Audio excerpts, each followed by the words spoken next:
दोस्तों स्वागत है आज फिर एक नए वीडियो में। श्री कृष्ण के भक्त नरसिंह मेहता जिन्होंने किए थे रासलीला के दर्शन। दोस्तों वीडियो में आगे बढ़ने से पहले अगर आप हमारे चैनल पर नए हैं तो प्लीज़ इसे ज़्यादा से ज़्यादा लाइक शेयर सब्सक्राइब जरूर करें और वीडियो पसंद नहीं आए तो डिसलाइक भी कर सकते हैं। नरसिंह मेहता भगवान श्री कृष्ण के परम भक्त और गुजरात साहित्य के आदि कवि थे। उनका जन्म 1414 ईसा में गुजरात के जूनागढ़ में तलाजा ग्राम में हुआ था। बचपन में ही इनके माता पिता का देहांत हो गया था। बचपन में इनका पालन पोषण इनकी दादी ने किया था। कहते हैं कि 8 साल की आयु तक इन्होंने बोलना शुरू नहीं किया था। एक बार यह अपनी दादी के साथ भगवत कथा सुनकर आप रहे थे।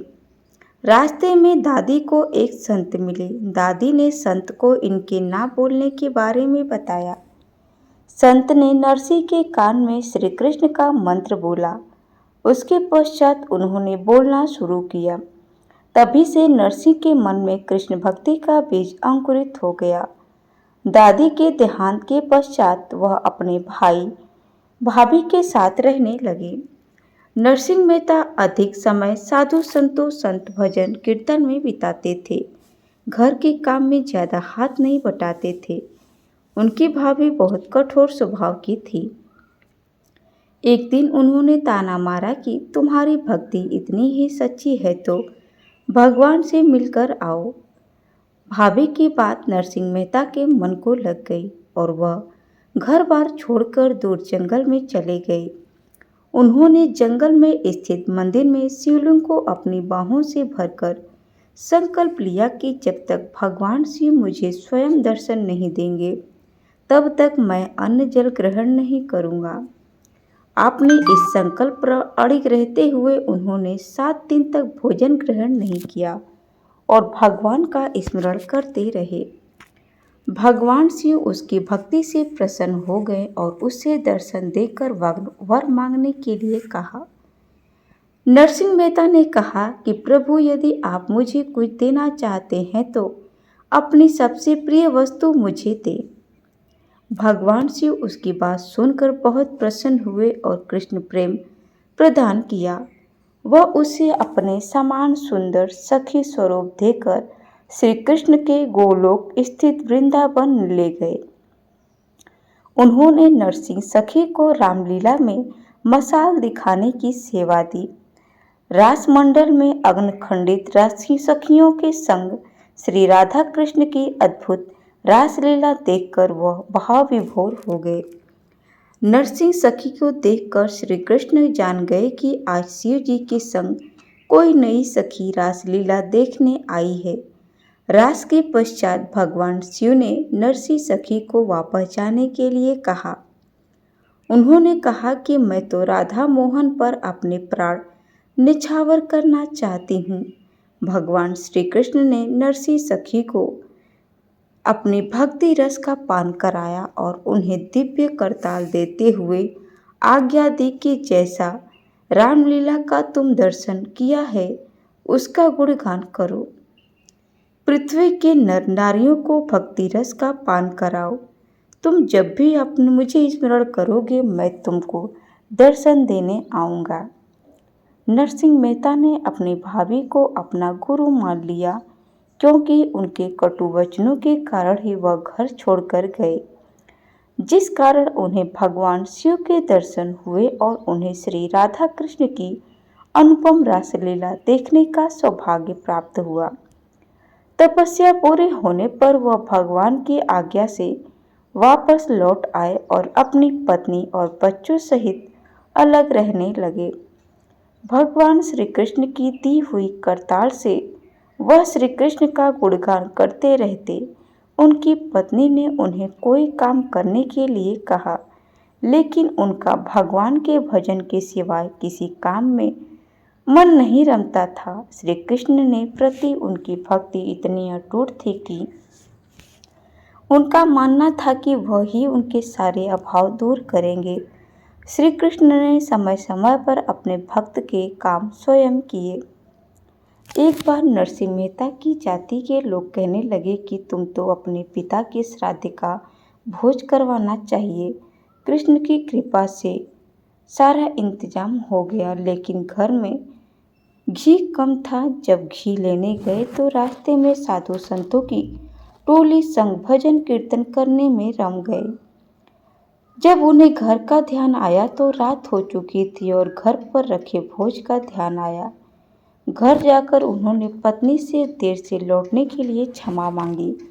पत्नी कहने लगी कि आप कैसी बातें कर रहे हैं, आपने ही तो स्वयं अपने हाथों से सभी को भोजन कराया था।